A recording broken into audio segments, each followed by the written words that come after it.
찬송 맨 앞의 세번역 사도신경으로 신앙 고백하겠습니다. 저는 전능하신 아버지 하나님 천지의 창조주를 믿습니다.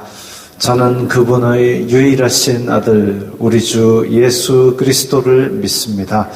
그분은 성령으로 잉태되어 동정녀 마리아에게서 나시고 본디오 빌라도에게 고난을 받아 십자가에 못 박혀 죽으시고 장사된 지 사흘 만에 죽은 자 가운데서 다시 살아나셨으며 하늘에 오르시어 전능하신 아버지 하나님 오른편에 앉아 계시다가 거기로부터 살아있는 자와 죽은 자를 심판하러 오십니다. 저는 성령을 믿으며 거룩한 공교회와 성도의 교제와 죄를 용서받는 것과 몸의 부활과 영생을 믿습니다. 아멘. 이 시간에는 일주일 동안 살면서 주님의 뜻대로 살지 않았던 것들을 다 함께 각자의 목소리로 회개하는 기도를 드리겠습니다. 거룩하신 아버지 하나님 감사합니다. 저희들에게 주님의 말씀과 주님의 은혜를 허락하시니 감사합니다. 또한 예배드릴 수 있도록 허락하여 주시니 감사합니다. 주여 불쌍히 여겨주시옵소서. 저희들은 죄인입니다. 일주일 동안 세상 속에 살면서 세상이 주는 육신의 정욕, 안목의 정욕, 이생의 자랑을 따라 살았던 것을 용서하여 주시옵소서. 저희들의 마음과 저희들의 입술로 탐욕과 악독을 바라였던 것을 용서하여 주시옵소서. 저희들의 마음속에 있는 것들 저희들의 입으로 나오고 저희들의 행동으로 나올 때에 저희들을 더럽힌다고 예수님께서 지적하신 것처럼 저희들이 이렇게 더러운 것들을 가지고 있지만 예수 그리스도께서 은혜의 자리로 예배를 통하여 죄의 용서함을 받을 수 있도록 허락하여 주시니 감사합니다. 이 시간 저희들의 마음에 정직한 영을 새롭게 하시고 죄 용서받는 기쁨이 회복되게 하여 주시옵소서. 예수님 이름으로 기도드리옵나이다. 아멘. 찬송가 339장 하면서 봉헌하겠습니다.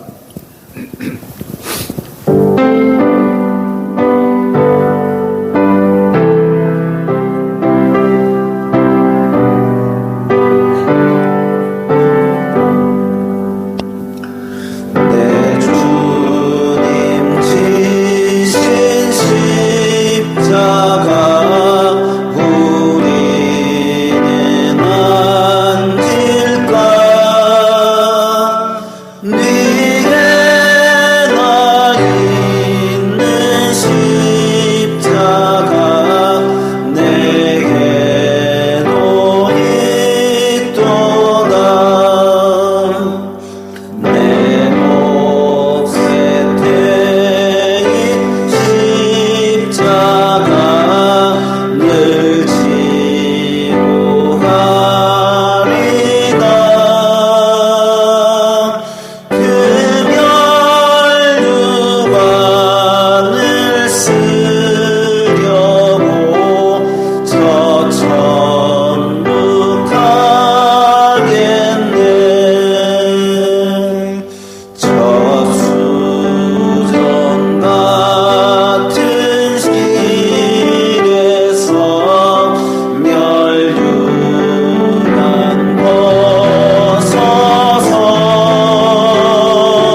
거룩하신 하나님 아버지 감사합니다. 저희들에게 필요한 은혜와 은총을 내려주시니 감사합니다. 주님 은혜 감사하여서 각기 예물을 드리오니 주님 기쁘게 받아주시옵소서. 이 예물이 쓰이는 곳마다 아버지 하나님의 영광이 나타나고 예수 그리스도의 사람 살리는 복음이 전파되게 하여 주시옵소서. 저희들이 이 세상 어디를 가든지 주님의 복의 근원이 되어서 청지기적 사명을 잘 감당하고 물질로도 주님께 영광 돌리게 하여 주시옵소서. 저희들이 주님께 받는 복으로 말미암아 세상 사람들이 보고 하나님 아버지께 영광 돌리게 하여 주시옵소서. 예수님 이름으로 기도드리옵나이다. 아멘.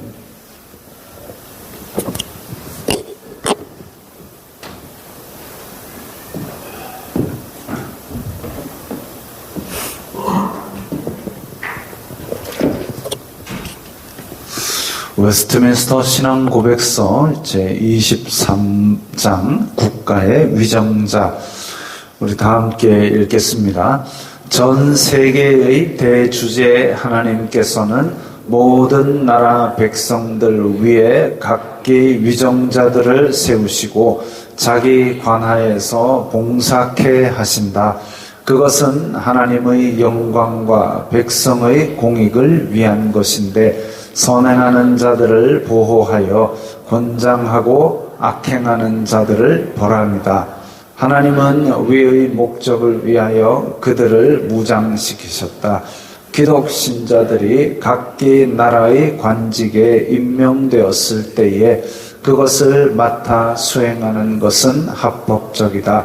그 직무 수행에 있어서 그들의 할 일은 이러하니 각 나라의 건전한 법률에 따라서 참 종교와 공의와 평화를 유지하도록 힘써야 된다. 그 목적을 이루기 위하여 신약 시대에도 정당하고 부득이한 경우에는 전쟁도 하게 되는 것이 합법적이다. 아멘. 성경에는 모든 권력은 하나님께로부터 나온다고 되어 있습니다. 그래서 그 권력을 선하게 쓰는 것이 하나님의 뜻인데 그러지 않고 악하게 쓰는 권력자, 분명히 하나님께서 세고 계신다는 것을 기억해야 될 것이고, 합법적인 권력 아래 있을 때에 우리는 합법적인 그런 세상의 권력 아래 복종하도록 성경은 권면하고 있습니다. 찬송가 236장입니다.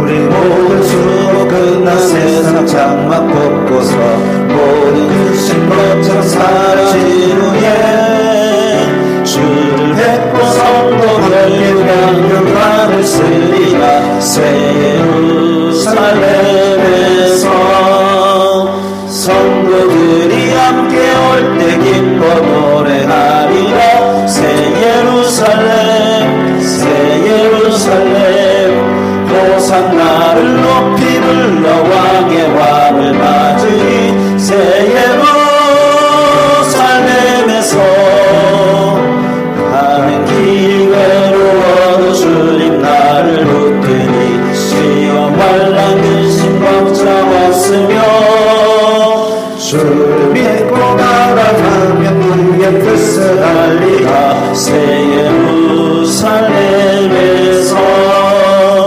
성도들이 함께 올 때 기뻐 노래하리라. 새 예루살렘 새 예루살렘 호산나를 높이 불러 왕의 왕을 맞으리. 새 예루살렘에서 내가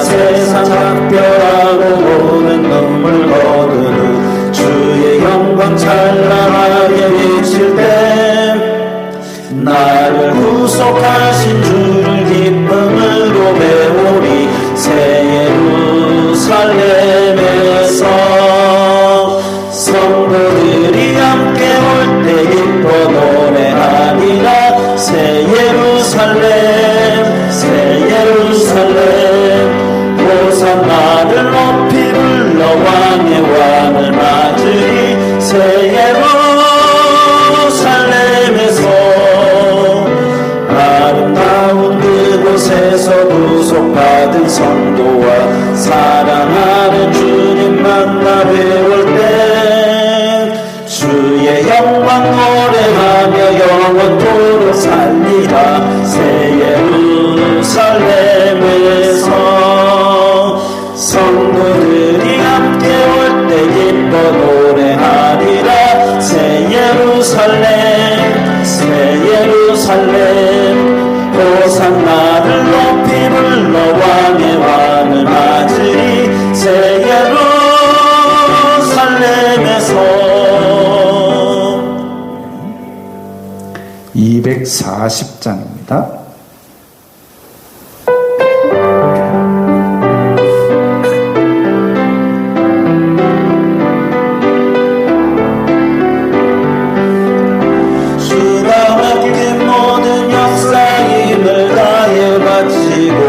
맑고 맑은 그 아침을 맞을 때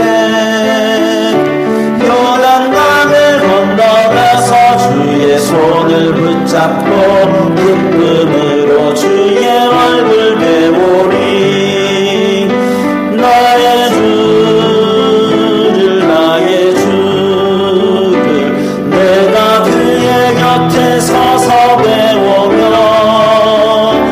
나의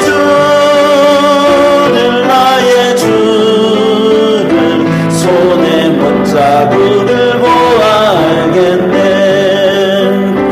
하늘나라 올라가서 주님 앞에 절하고 온유하신 그 얼굴을 배울 때 있을 곳을 예비하신 크신 사랑 고마워 나의 주께 깊은 찬송 드리니 나의 주를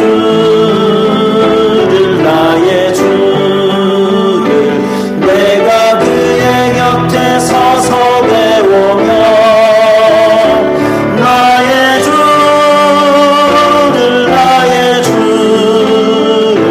주의 못자국을 보아 알겠네 이 세상을 일찍 떠난 사랑하는 성도들 나를 맞을 준비하고 있겠네 저희들과 한 소리로 찬송 부르기 전에 먼저 사랑하는 주를 배우리 나의 주를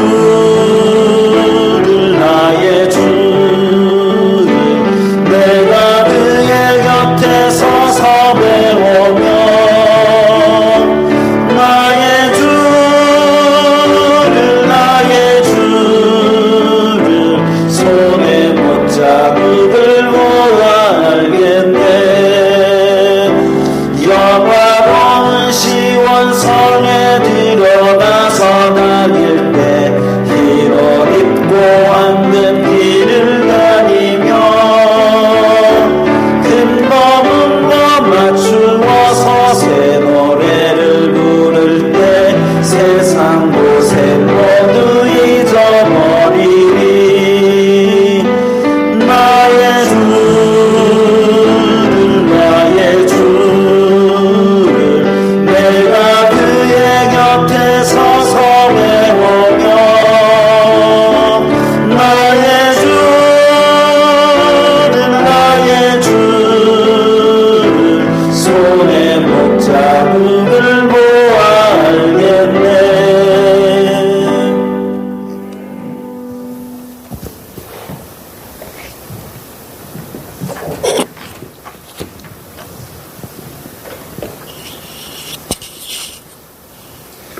생사와 복을 주관하시는 거룩하신 아버지 하나님, 지난 한 주 동안 저희들과 저희들의 가정과 교회와 일터를 지켜 보여주신 은혜에 감사와 찬송을 올려드립니다. 우리들을 사랑하여 주셔서 말씀을 사모하고 그 말씀대로 살아가기에 힘쓰고 기도로 주님의 뜻을 구하며 살 수 있도록 인도해 주신 은혜를 감사합니다. 우리들의 삶은 매일매일 순간순간이 어렵고 힘든 싸움이었습니다. 그러나 그 싸움이 혈과 육의 싸움이 아니라 악한 영들과 싸우는 영적 싸움임을 깨닫게 하심도 감사합니다. 내 생각, 내 힘으로 이길 수 없다는 것을 깨닫게 하심도 감사합니다. 이 깨달음으로 말씀과 기도로 주님의 도우심을 간구하며 악한 영에 지지 않고 인내하며 이길 수 있게 하심도 감사합니다. 사랑이 많으신 아버지 하나님, 부족하고 연약한 저희들 또한 못난 자아 때문에 이웃들을 판단하고 정죄하며 살았던 저를 용서하여 주시옵소서. 말씀으로 자신을 돌아보고 자신을 판단하고 회개에 무릎을 꿇기에 힘쓰는 새해가 되기를 소원합니다. 말씀으로 세상을 이기며 살아가기를 소망합니다. 내 안에 주님이 거하시는 것을 항상 기억하고 하나님의 자녀답게 살아갈 수 있도록 도와주시옵소서. 새해는 주님을 알아가는 기쁨이 충만한 한 해, 주님이 주시는 기쁨과 감사를 전하며 살아가는 한 해, 목표를 정하고 뜻을 정하여 주님의 몽된 교회를 건강하고 아름답게 지키며 세워나가는 깨어있는 성도 되게 하여 주시옵소서. 주님을 붙들고 담대하게 자신 있게 세상으로 나아가서 복음의 전달자로 사랑의 전달자로 멋있게 폼나게 살아갈 수 있도록 도와주시옵소서. 이 땅의 교회들이 모이기를 힘쓰고 뜨겁게 기도하고 말씀으로 부흥한 은혜를 더하여 주시옵소서. 교회가 세상의 웃음거리가 되고 손가락질 받는 것이 아니라 소망이 되고 치유가 되는 빛과 소금의 사명을 감당하도록 도와주시옵소서. 사랑하는 내리교회 옹성도들, 새해에는 우리들의 마음밭을 길가, 자갈밭, 가시 등불 같은 마음으로 살아가지 않도록 도와주시옵소서. 마음밭을 기경하여 옥토와 같은 마음밭 되게 하시고 말씀을 읽고 듣고 깨달아 아름다운 성령의 열매를 많이 맺으며 살아가게 도와주시옵소서. 각자의 주신 은사로 서로를 높여주며 서로를 세워주며 사랑으로 서로를 섬기는 아름다운 사랑의 공동체 되게 하여 주시옵소서. 그리하여 내리교회가 내리 지역의 소망이 되고 구원의 방주가 되는 교회 되게 하여 주시옵소서. 나라를 위한 간절한 기도를 쉬지 않도록 도와주시옵소서. 이 땅 교회 대한민국이, 이 땅의 교회들이 하나님의 뜻을 잘 깨닫고 주신 사명 감당해 가는 복 있는 대한민국 되게 하여 주시옵소서. 함께 동력하는 교회들과 선교사들을 기억하여 주시고 맡겨진 사명을 힘있게 감당할 수 있도록 도와주시옵소서. 이 시간 말씀을 듣는 가운데 각자에게 주시는 하나님의 뜻을 깨닫는 기쁨을 주시옵시고 그 뜻을 품고 결단하는 은혜를 더하여 주시옵소서. 이 모든 말씀 예수님 이름으로 기도드립니다. 아멘.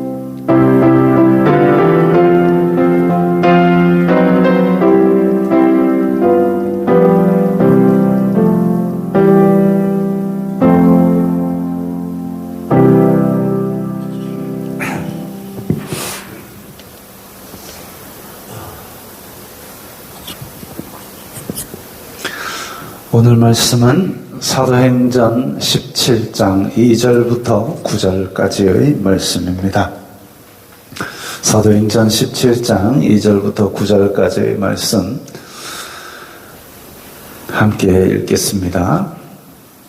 바울이 자기의 관례대로 그들에게로 들어가서 새 안식일에 성경을 가지고 강론하며 뜻을 풀어 그리스도가 해를 받고 죽은 자 가운데서 다시 살아나야 할 것을 증언하고 이르되 내가 너희에게 전하는 이 예수가 곧 그리스도라 하니 그 중의 어떤 사람 곧 경건한 헬라인의 큰 무리와 적지 않은 귀부인도 고난을 받고 바울과 실라를 따르나 그러나 유대인들은 시기하여 저자의 어떤 불량한 사람들을 데리고 때를 지어 성을 소동하게 하여 야손의 집에 침입하여 그들을 백성에게 끌어내려고 찾았으나 발견하지 못함에 야손과 몇 형제들을 끌고 읍장들 앞에 가서 소리질러 이르되 천하를 어지럽게 하던 이 사람들이 여기도 이름에 야손이 그들을 맞아들였도다.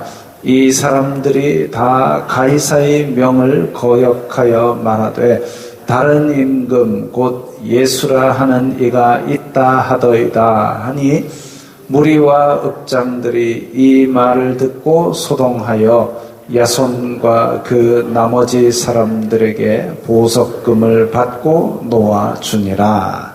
아멘. 자, 사도 바울과 일행이 이제 빌립보에서 떠나와서 또 새로운 도시로 갔습니다. 새로운 도시로 갔는데 지금 맨 꼭대기에 있는 화살표가 빌립보이고 그 다음에 왼쪽에 있는 화살표가 데살로니가 오늘 나오는 도시입니다. 중간에 도시가 뻥뻥 있죠. 저기가 이제 1절에 보면 암비볼리와 아볼로니아를 거쳐 데살로니가에 갔다 이렇게 되어 있습니다.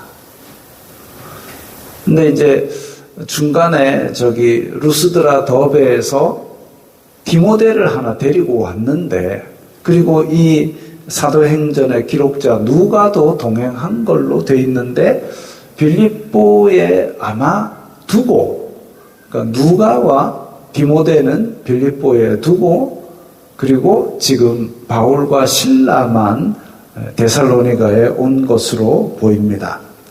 바울은 데살로니가에 도착하자마자 먼저 유대인의 회당을 찾았습니다. 늘 그래왔죠. 1차 전도 여행 때도 그랬고 2차 때도 그랬고 어느 큰 도시에 가면 일단 먼저 회당을 찾았습니다. 그래서 유대인들에게 율법을 풀어서 이 율법이 말하는 구세주가 바로 예수 그리스도시다 이렇게 복음을 먼저 전했습니다. 암비볼리와 아볼로니아에서는 복음을 전하지 않았던 것일까요? 회당이 없었더라면 빌립보에서처럼 기도처라도 찾아서 복음을 전하지 않았을까? 그것도 없었으면 이방인들에게 길거리에서 사람 많이 모이는 사거리에서 복음을 전했던 그런 바울이 암비볼리와 아볼로니아에서 전했던 기록은 없습니다. 아마도 별다른 성과가 없었거나 바울이라고 해서 매번 성공하는 것이 아니거든요. 별다른 성과가 없었거나 혹은 있었더라도 기록할 만하지 못했거나 그러니까 뭐 많아서 기록하고 그것이 아니라 특별한 사건 바울이 어디로 가든지 복음 전하는 것은 늘 있어 왔지만 빌립보에서처럼 어떤 특별한 사건 귀신 들린 여종에게 귀신을 쫓아냈더니 사람들이 고발했다. 이런 특별한 사건이 없어서 기록할 만하지 못했거나 아니면 그냥 진짜 지나치듯이 왔거나 뭐 여러 가지로 생각할 수 있습니다만은 성경의 기록 방식이 전부 다 기록하지는 않습니다. 심지어는 족보조차도 기록 목적에 맞는 사람들 이름만 추려서 기록하는 정도로 그렇게 기록 목적에 맞는 것들만 남기는 형식으로 기록되어 왔기 때문에 그래서 이번 여행들도 도시들마다 다 상세히 기록하면 우리 성경의 분량이 너무 많아지고 그렇겠지만 이 신앙의 후대에 남겨서 교훈이 되는 사건들을 중심적으로 그렇게 기록한 것으로 보입니다. 바울은 주요 도시를 먼저 방문을 합니다. 지금 비시디아 안디옥 그리고 빌립보, 데살로니가 이렇게 제가 그 바울이 전한 도시들마다 뭐 교통의 요충지고 뭐쩌고 저쩌고 다 요충지 아닌 데가 없어요. 왜 그러냐 하면은 가장 중심되는 도시를 위주로 방문을 해서 복음을 전했기 때문에 그렇습니다. 여기서 바울의 선교 전략을 다시 한 번 더 생각을 해봅니다. 첫째, 사람이 모이는 거점을 중심으로 복음을 전했습니다. 사람이 모이는 거점. 그러니까 지금 아까 그 주요 도시 뭐 경제와 군사적인 요충지 이런 곳을 먼저 방문한 이유가 있습니다. 지금도 그렇지만 옛날에도 이 돈을 벌려고 도시로 나오는 그런 사람들이 많았습니다. 그리고 도시로 나와가지고 그 문물을 이제 자기 고향, 시골로 가져가는 거죠. 그래서 왔다 갔다 하면서 전체적으로 그 발전이 일어납니다. 그럼 복음도 그 시골까지 찾아 들어가면 시간과 노력과 이런 것들이 더 많이 들 텐데 그게 아니라 주요 도시에서 복음을 전하면 얘네들이 고향에 가서 복음을 다 전한단 말이죠. 그렇게 퍼져나갑니다. 실제로 1세기, 2세기 정도의 로마의 그 통신된 기록들을 보면 아주 시골 구석구석까지 복음이 전해졌다라고 그렇게 보고가 올라가고 있는 것을 봅니다. 역사의 기록이 남아 있습니다. 그렇다는 것은 주요 대도시만을 복음을 전하고 다녔어도 그들이 각자 또 시골에 들어가서 고향에 들어가서 복음을 전했다 이거지요. 바울은 사람이 모이는 거점을 중심으로 복음을 전했습니다.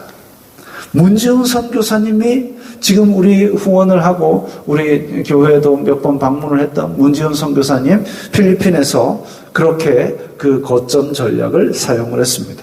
마닐라에서 일하러 온 젊은이들에게 복음을 전했습니다. 그래서 그들 중에 복음을 받아들인 사람들이 각자 자기 고향에 가서 복음을 전하고 하다가 어떤 일이 있느냐면 저는 어디 산 쪽에서 왔는데 우리 산쪽 고향에도 한번 전해주세요. 그래가지고 들어갑니다. 들어가서 가고 그렇게 꽁꽁 들어가는 그 지역에 저도 한번 이제 그때 문지연 선교사님 따라 들어간 적이 있는데요. 아주 시골로 들어갑니다. 시골로 들어가고 거기서도 차를 타고 또 진짜 울퉁불퉁한 그런 길을 한 2시간 가까이를 산길로 올라갑니다. 멀어서가 아니라 길이 너무 험해서 차가 속도를 낼 수가 없어요. 그리고 그나마 비가 와버리면 밑에 그 편한 골짜길은 다 폭포가 돼버립니다. 그래서 그 길로 갈 수가 없어요. 그냥 앞길을 들고 올라갑니다. 진짜 그야말로 산간에 나무떼기만 뜩뜩뜩 세워가지고 집처럼 만든 그런 집에서 삽니다. 그러니까 집 안에 누워있으면 이 판자떼기 틈으로 밖이 다 보여요. 밖이 다 보이고, 그러니까 산 속에 이렇게 나무로 얼기설기했기 때문에 안과 밖의 경계가 모호합니다.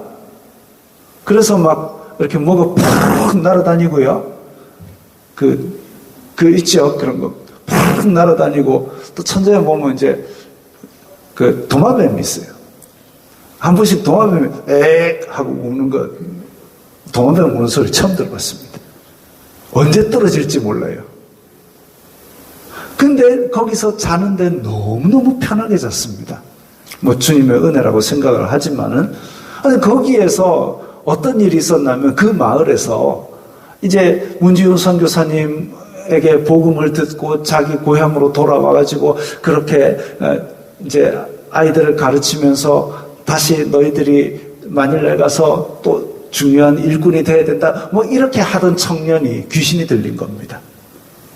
그래가지고 문지훈 선교사님하고 같이 기도해가지고 그 귀신을 쫓아내고, 이 필리핀 사람들, 우리나라 왜 옛날에 몽달 귀신, 뭐 변소 귀신 하듯이 필리핀 사람들이 아주 무서워하는 그 무슨 귀신이 하나 있어요.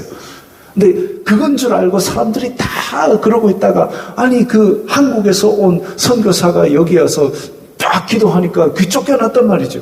그래가지고 그 자리에 교회가 섰습니다. 마을 촌장님이 도시에 마닐라에 와서 신학을 공부해서 거기서 목사님이 됐어요. 그 자리를 우리가 간 거죠. 그 성령의 역사가 일어났던 현장을 우리가 직접 보고 방문을 했습니다.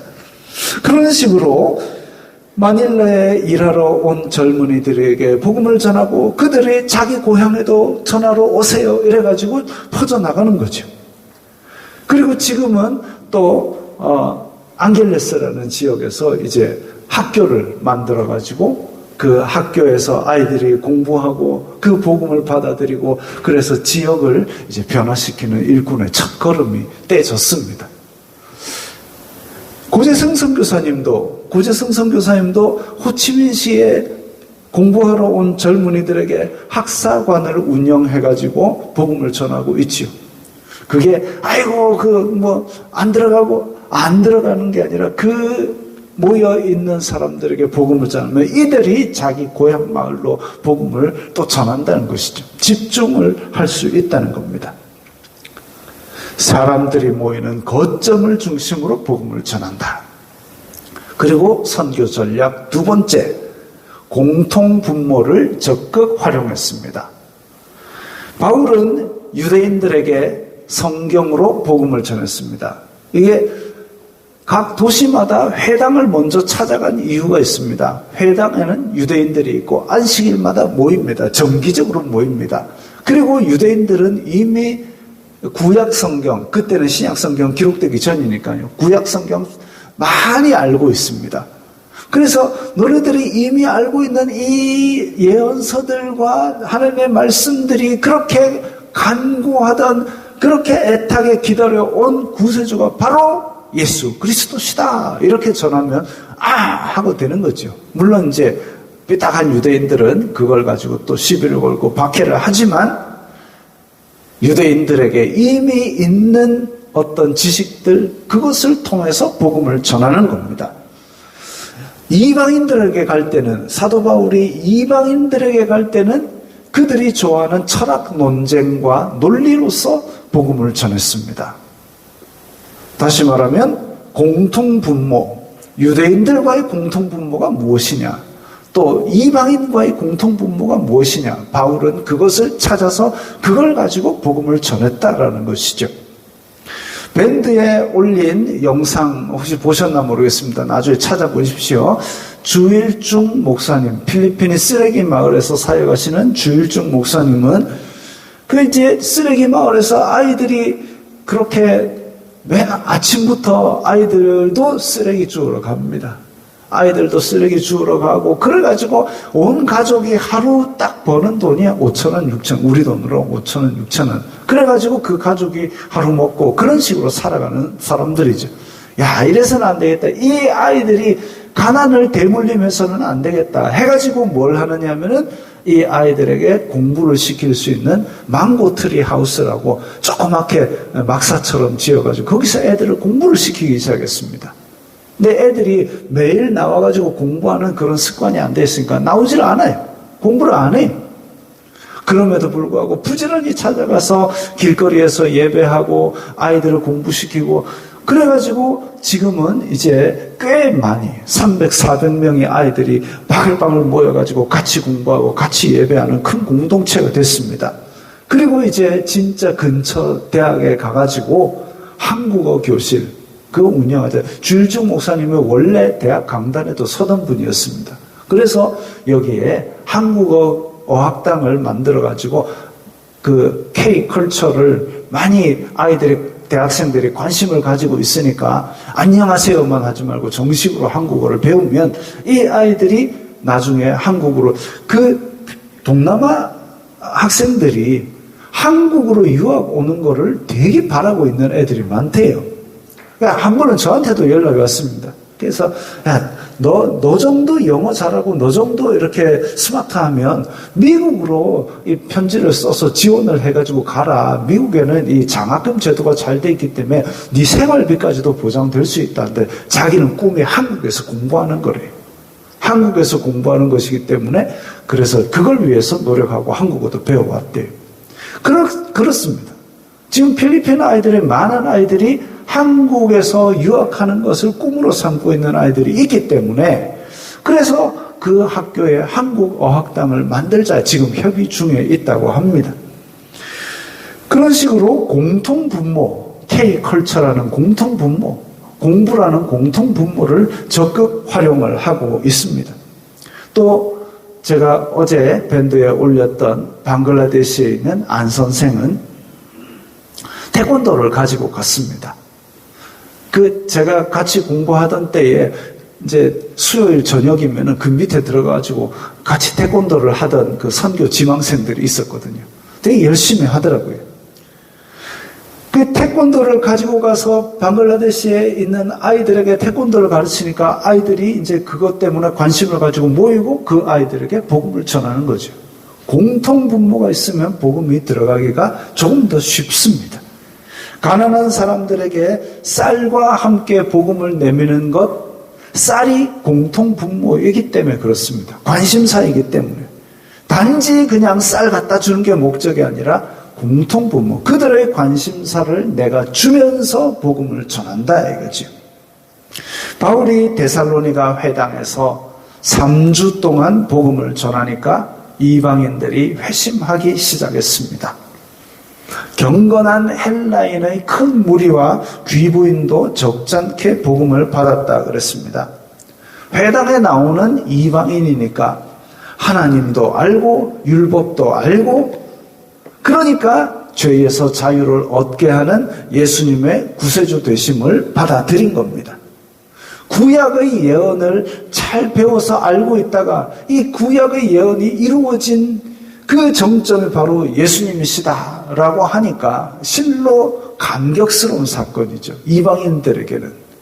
그런데 복음을 받아들이면, 복음을 받아들이는 것이 감격적인, 너의 죄를 인하여 예수 그리스도께서 죽으시고 너를 해방시키셨다, 감격스러운 사건입니다. 그 다음에는 복음에 합당한 삶을 살아야 하는데, 복음이 감격적이지 않은 사람은 복음에 합당하게 사는 것도 미지근합니다.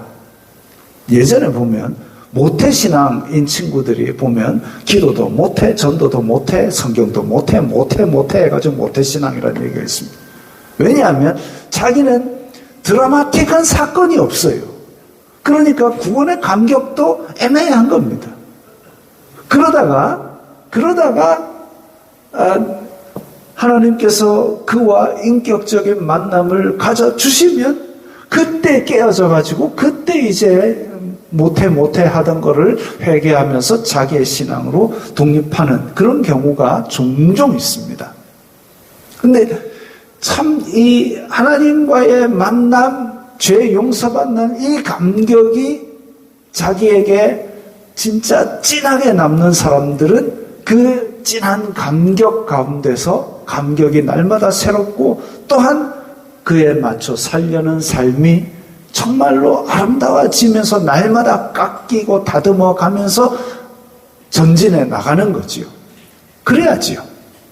근데 그야말로 감격도 없고 그냥 막 교회 나가가지고 자리에 앉아있고 이렇게 하는 사람은 일주일 동안도 막 그냥 그런 거. 세상 사람들 하고 있을 땐 세상 사람들하고 비슷하고 그렇게 해서는 안 되는 거죠.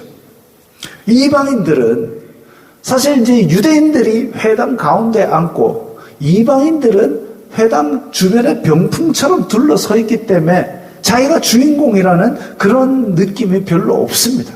한편으로는 유대인들은 가운데 딱 있으니까 내가 주인공입니다 이러고 있는 거죠. 그런 가운데서 이방인들을 약간 낮게 보고 그러고 있었는데 바울은 그런 거 없다. 예수님께서 모든 죄인들을 위하여 피를 흘려 주셨다.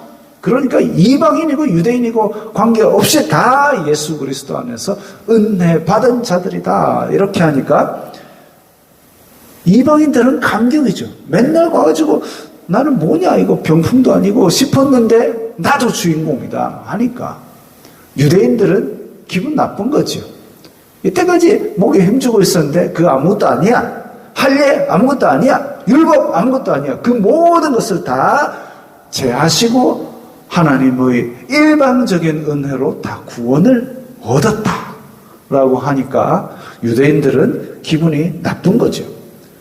이게 실제로 유대인들이 손해를 보거나 실제로 유대인들이 해를 입거나 한 게 아닌데도 기분 나빠합니다. 그 참 이상하지요. 교만한 마음으로 꼭 하고 그냥 눈만 알로 깔고 있었는데 이게 이제 복음 앞에서 교만한 마음이 실체로 드러나 버렸습니다. 그런 거 있죠. 집값이 100만 원일 때 집을 다 샀어요. 이게 내 집이다 하고 샀는데 정말 딸딸 끌어모아가지고 샀는데 집값이 올라가지고 200만 원이 됐대요. 우와 200만 원이다. 우와. 덕분 거 있습니까? 이 집을 팔기 전에는 100만 원이 아니라 1억이 올랐어도 나는 이 집 하나밖에 없으면 이 집 팔기 전에는 100만 원이야 1억이 올라도 나한테는 손해본 것도 없고 이익 본 것도 없고 아무 의미도 없어요. 세금만 더 나오지. 그런데 이 지금 유대인들은 자기 마음속에 그렇게 은근히 내가 괜찮은데 하고 있는데 아무런 이 손해본 것도 없고 그럼에도 불구하고 복음이 딱 들어와서 이방인들도 똑같이 하나님의 자녀다 이러니까 그거 가지고 기분 나빠합니다. 누가 때렸단 말이죠. 이 악한 마음에 마귀가 불을 붙였습니다. 그러니까 죄는 아주 사소하게 우리의 이 틈을 파고듭니다. 내 마음속에 유대인들이 이방인들보다 낫다, 내가 할례 받은 게 이방인들보다 낫다 이러고 꼭 교만한 마음을 가지고 처음에는 표가 안 나는데 복음 앞에서 드러나니까 기분 나쁘다. 이 마음을 마귀가 불을 붙여버리니까 확 불타오릅니다. 그래가지고 더 큰 범죄를 저지릅니다. 오늘 본문에 나온 대로 깡패들을 사주해가지고 난동을 일으킨 겁니다. 마음으로 죄를 지을 때 말씀으로 경계하지 않으면 세상 형법에 걸리는 실제 이 행동으로 죄를 짓도록 마귀가 끌고 가게 됩니다. 그래서 마음에 죄의 꼬투리가 살살 나올 때에 그걸 말씀으로 경계해서 막아야 됩니다. 그러지 않으면 아주 작은 틈 속으로도 마귀가 갈고리를 깨가지고 우리를 질질 끌고 가는 것을 봅니다. 그래가지고 이 깡패들을 선동해가지고 이 야손이라는 사람 집에 쳐들어갑니다. 바울 내놓으라고 난동을 피웁니다. 난동을 피우는데 바울은 없어요. 왜? 아마 회당에서 복음을 받고 야손이라는 사람이 자기 집을 빌립보에서 루디아가 자기 집을 숙소로 내놨던 것처럼 야손이라는 사람이 복음을 받아가지고 자기 집을 숙소로 내었던 것 같은데, 그런데 이제 유대인들이 심상찮게 움직이는 걸 보고 혹시 모르니까 피신하십시오 해가지고 도망을 시켰던 모양인 것 같습니다. 큰 해를 입지는 않고 넘어갔는데 깡패들은 이 야손과 야손과 형제들이라고 그러는데 야손의 형제들이 한 집에 모여 사는 건 아닌 것 같고 교회의 지체들이 아마 형제들이라고 표현된 것 같습니다. 그래서 야손과 그 지체들을 관리에게 가서 모함하고 그래가지고 고발합니다. 그 고발 내용을 보니까 로마 황제에 대한 반역이다 이렇게 고발을 했습니다. 이번 유대인들은 이전에 루스드라 더베에 있던 유대인들보다 훨씬 더 차원이 다르게 똑똑하고 못됐습니다. 1차 선교 여행 때 만났던 유대인들은 어떻게 했느냐 하면은 자기네들이 그냥 와가지고 바울을 욕하고 돌로 치고 그랬는데 이번 유대인들은 자기 손에 피를 안 묻히려고 깡패들을 동원해가지고 못된 짓을 하고 또 로마를 동원하려고 반역죄로 그렇게 고발을 했습니다. 물론 복음은 하나님 나라를 이야기합니다. 하나님 나라에는 하나님의 왕이지요. 그런데 그걸 가지고 반역죄라고, 그럼 우리도 지금 다 반역죄 중입니다. 내란죄 중입니다. 하나님 나라를, 대한민국 안에 살면서 하나님 나라를, 다른 나라를 얘기하고 다른 왕을 꿈꾸고 있으니까 창세기부터 계시록까지를 꿰을 수 있는 주제 중의 하나가 하나님 나라입니다. 에덴 동산에서부터 새 예루살렘까지 하나님 나라라는 주제로 끌 수 있는데, 근데 그 나라는 이 세상 사람들이 권력 다툼을 하는 그런 세상적인 세상에 속한 나라가 아닙니다. 예수님께서 빌라도에게 잡혀가셨을 때에 빌라도가 네가 왕이냐? 왜냐하면 왕이다 하는 순간 이제 막 로마에 대한 반역죄가 커지는 거죠. 근데 예수님께서 대답하시되 내 나라는 이 세상에 속한 것이 아니다.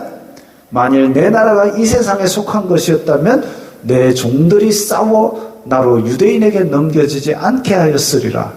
이제 내 나라는 여기에 속한 것이 아니다. 그리고 빌라도의 입장에서는 이해 못할 얘기죠. 그런데 확실히 반역은 아니에요.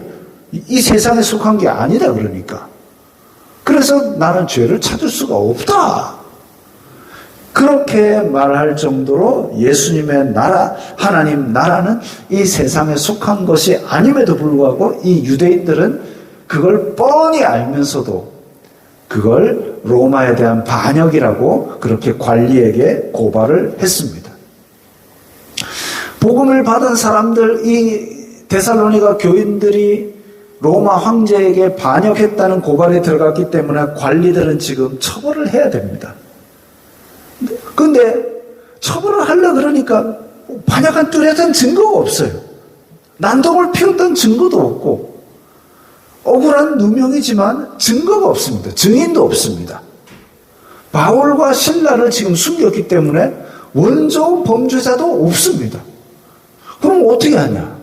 그래서 그냥 보석금을 받고 풀어주었다 이렇게 되어 있습니다. 자, 여기서 우리 야손의 입장에서 보면 야손 이러면 이제 그 히브리 말로는 여호수아, 예수아를 이제 헬라어로 바꾸면 야손 뭐 이렇게 되는 겁니다. 근데 이제 야손 이 사람이 복음을 받아들였는데 복음을 받아들인 입장에서는 지금 영적인 하나님 나라의 백성이 되었고 구원의 감격이 있어가지고 자기 집을 내어주고 참 이렇게 아름답게 복음을 받아들이고 행복의 날이 지속될 것 같았는데 근데 현실의 삶에서 바로 금전적인 손실도 오고 깡패들도 집안에 들어와서 난장을 치고 이런 손해를 받습니다. 만약에 복음을 듣고 내가 기쁜 마음으로 선교 헌금을 해가지고 가난한 쓰레기 마을 아이들이 밥이라도 먹고 공책이라도 하나 사고 아이들을 먹이고 교회당을 짓고 했으면 억울하지라도 않지. 이 집에 깡패들이 들이닥쳐가지고 엉망을 만들고 누명 쓰고 고발당해가지고 벌금 내고 풀려나고 이 참 어찌 보면 마음 좌절시키는 그런 큰 사건이죠. 그렇게 당했다고 한번 생각을 해보십시오. 당신 내리교회 다니지? 뭉쾅 이래가지고 그래가지고 집안을 다 뒤집어 놓고 그냥 그러고 끌고 가가지고 벌금 내! 왜요? 너 반역죄라며. 반역 언제 했어요? 내가 병장 만기 전역했는데 이렇게 나라의 충성을 따라주고 세금도 따박따박 펴냈는데 근데 벌금 내. 왜? 내리교회 다니잖아. 그러면 다음 주에 교회 나오겠습니까? 이 참 세상 사람들은 마귀는 우리를 박해할 때 가장 약한 부분을 깊이 찌릅니다. 그래서 복음 때문에 어려움을 겪었습니다. 그러나 이 형제들 야손과 그리고 데살로니가 교회에 있는 이 지체들은 복음을 포기하지 않고 숨겨두었던 바울과 실라를 밤중에 한 70km 정도 떨어진 베레아로 보냈습니다. 여기 화살표가 있죠. 화살표가 위에 있는 화살표는 데살로니가이고 저 밑에 있는 화살표는 베레아라는 지역입니다. 거리가 한 70km 정도 떨어졌다고 합니다. 50km 정도는 그냥 편길이고 한 20km 정도는 또 험한 길이라고 합니다. 그래서 이 정도 되면 이 유대인들이 쫓아가지 않겠지 해가지고 베레아로 보냈습니다. 그렇게 믿음을 포기하지 않고 믿음을 붙들고 야손은 데살로니가 교회의 중심 인물로 그렇게 자라난 거죠. 우리 베트남 선교 보고 때 그랬지 않습니까? 이 베트남 주민등록증입니다.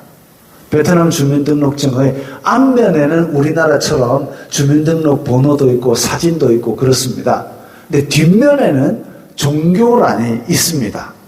그래서 제가 구글 번역기로 이렇게 딱 번역을 해보니까 제일 위에 종교, 좋은 소식, 이거 복음, 이거죠. 번역기로 돌려보니까 좋은 소식, 이 사람은 교회 다니는 사람이다 적혀 있는 겁니다. 주민등록증에.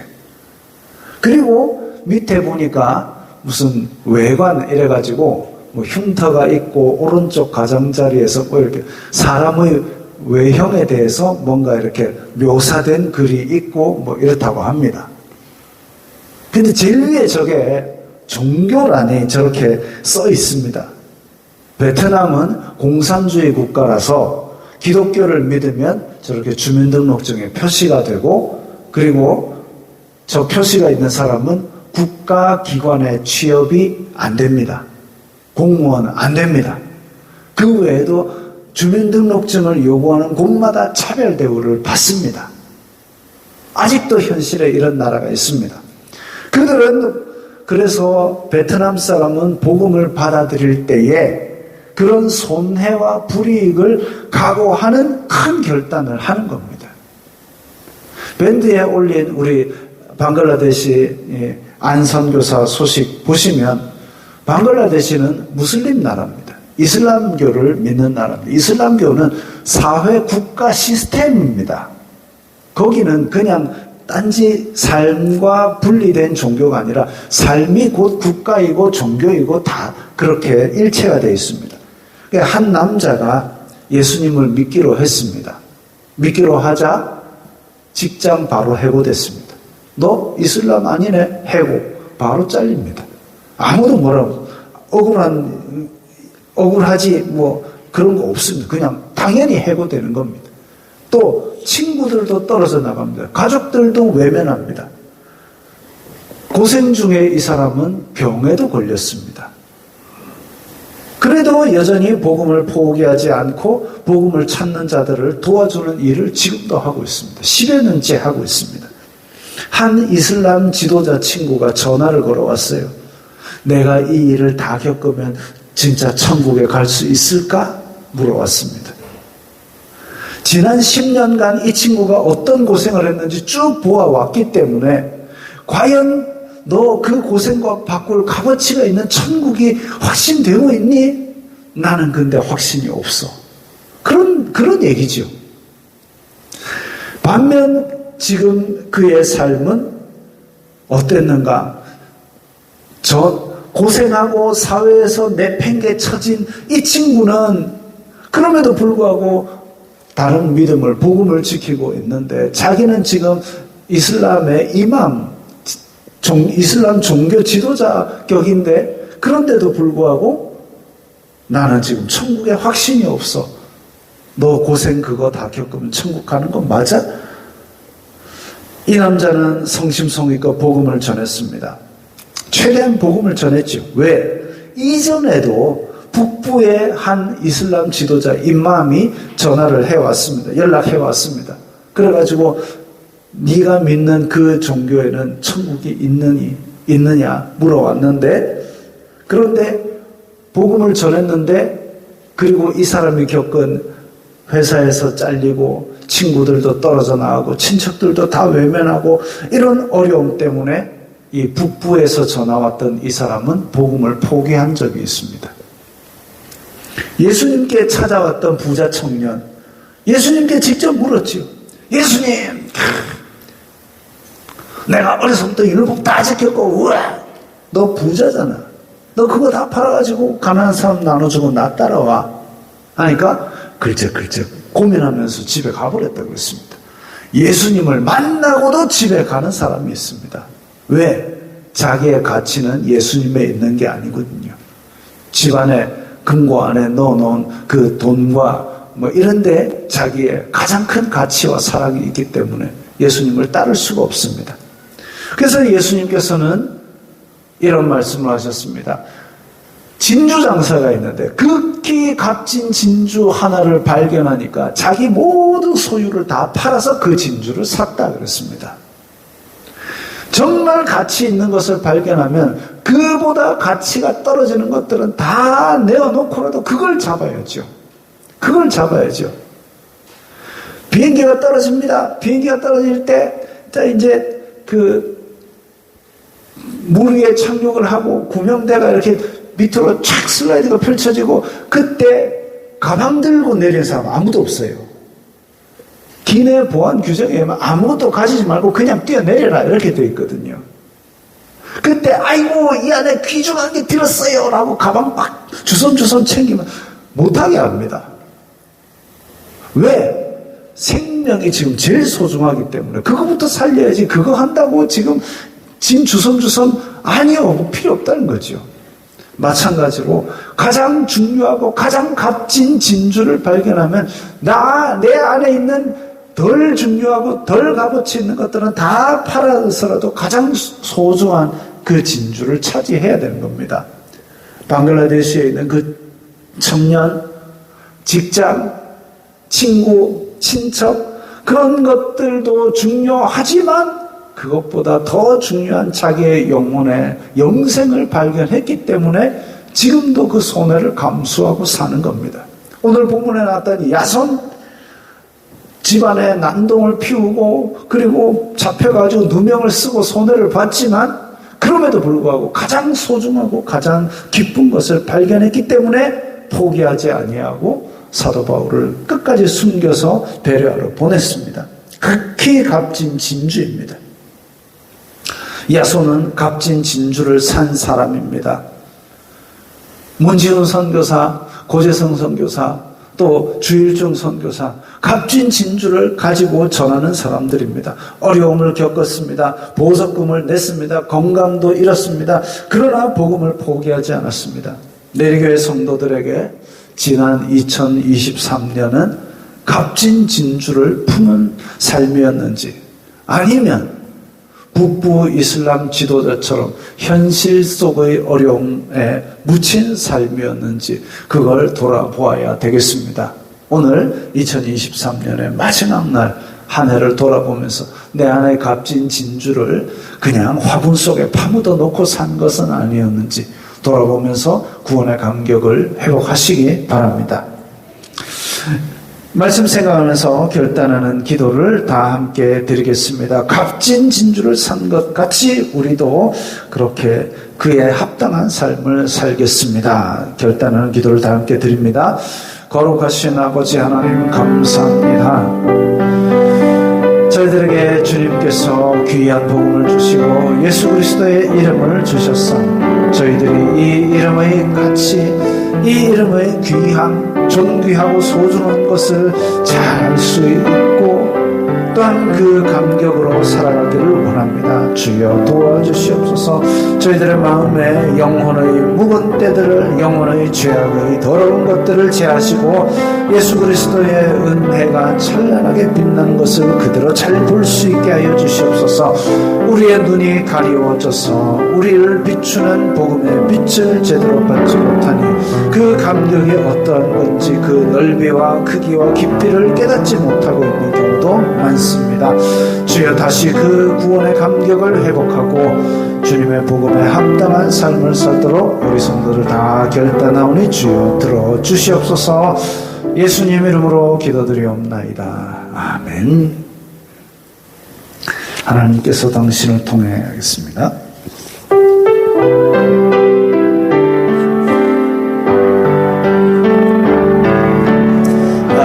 하나님께서 당신을 통해 메마른 땅에 샘물 나게 하시기를 가난한 영혼 목마른 영혼 당신을 통해 주 사랑 알기 원하네.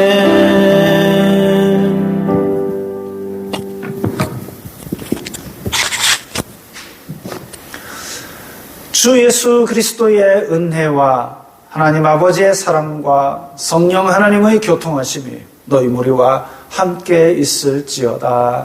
아멘.